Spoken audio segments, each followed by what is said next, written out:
you know, if they've left messages or what's going on with the order, or if the, you know, examiner is instructed to call back. It gives you very detailed information. And they will tell you, you know, that it's been scheduled and it's been confirmed, you know, with the insured, either voicemail. Sometimes now I'm seeing where examiners and insureds are texting each other back and forth. So in this situation, this exam over here says that it's scheduled for June 2nd at 8 in the morning. And they ask all the questions, you know, if the insured lives in a gated community, because they want to make sure that they're not going to have any problems getting to the insured's residence. If they live in a gated community, you know, they need to be aware of that because they don't want to be outside the gate for 15 minutes trying to get inside. So if we were to order an exam here, and this particular GA that I work for, they use IMS strictly, and they just had really good outcomes. So the agent, let's say, is me.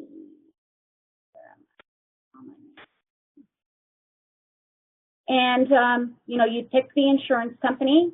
So let's just say for this one, let's do Lincoln National, since they're my favorite carrier, and the product.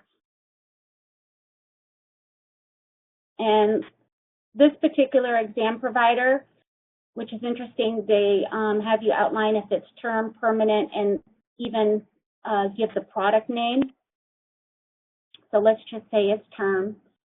And you just plug in the, you know, normal information, as much information as you can possible.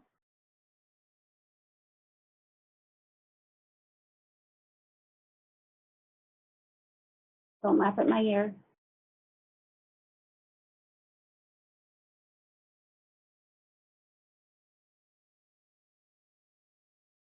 All the normal information here. Telephone number, email address. If you have it on the application, more and more of the carrier applications are asking for email addresses. And the reason why you're starting to see that is we talked about how the carriers are trying to cut back, right? So premium notices, lapse notices, policyholder service requests, instead of going the old-fashioned way of mailing a confirmation or mailing out a reminder about a premium notice being due, the carriers now are emailing. Also, if, you know, insureds want to pay their premium, they can pay for it on the website, on a secure website, and have it drafted out of their account, or they can pay credit card. So they're getting, you know, more and more savvy as far as, you know, using the system and the computer, electronic bank drafts to be able to cut down the costs involved. Also, you can, you know, hold a copy of your policy on the carrier website if you want. Okay, so here they're asking smoker, non-smoker. I'm a non-smoker. I don't want you guys to know. So, Jolie, not smoker or non, correct? Not every exam company? Yeah, I don't think every exam company asks if they're a smoker or a non-smoker when you order. I know Superior Exam 1 does. Okay. And I know this, obviously we see this one. I'm not sure if any of the other ones, those are usually the only carriers that I use that I order exams through. It's always been. I've seen them many times not asked. Yeah, you know, I don't know why that is, because that's not going to make a difference on what they do as far as if they, you know, any of the requirements. It's going to be the same. There's even an option. Exactly.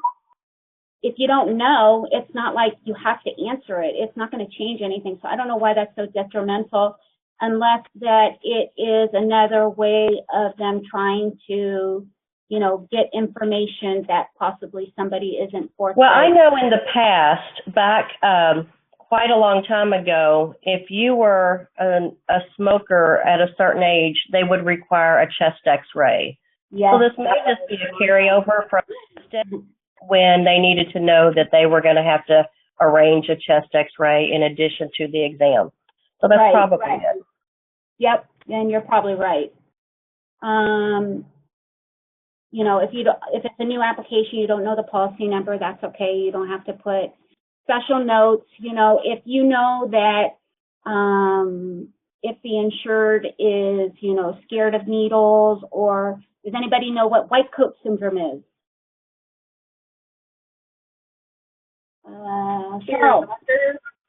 Charles, do you know what white coat syndrome is? I don't think Charles is in. I thought he was in. Charles, are you there?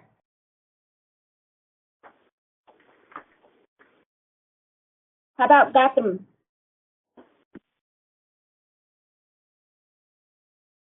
Gutham? I'm sorry? No, I'm not aware of that.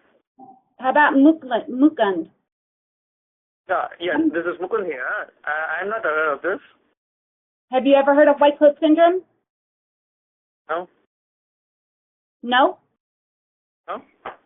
Okay, white coat syndrome, if you guys don't know, is when a individual, as soon as they see somebody in a white coat, or that's why I call it white coat syndrome, but anytime that they're in front of a doctor, whether it's a dentist, it doesn't matter, their heart starts racing, they start getting sweaty palms, whatever.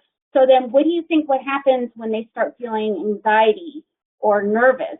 Their blood pressure is going to start raising, right? And we're not going to get good results. So if I know that my client has white coat syndrome or easily gets anxiety, you know, easily, then I might put something like that in here. Or if, you know, I know something, you know, there's a dog and, you know, make sure, oh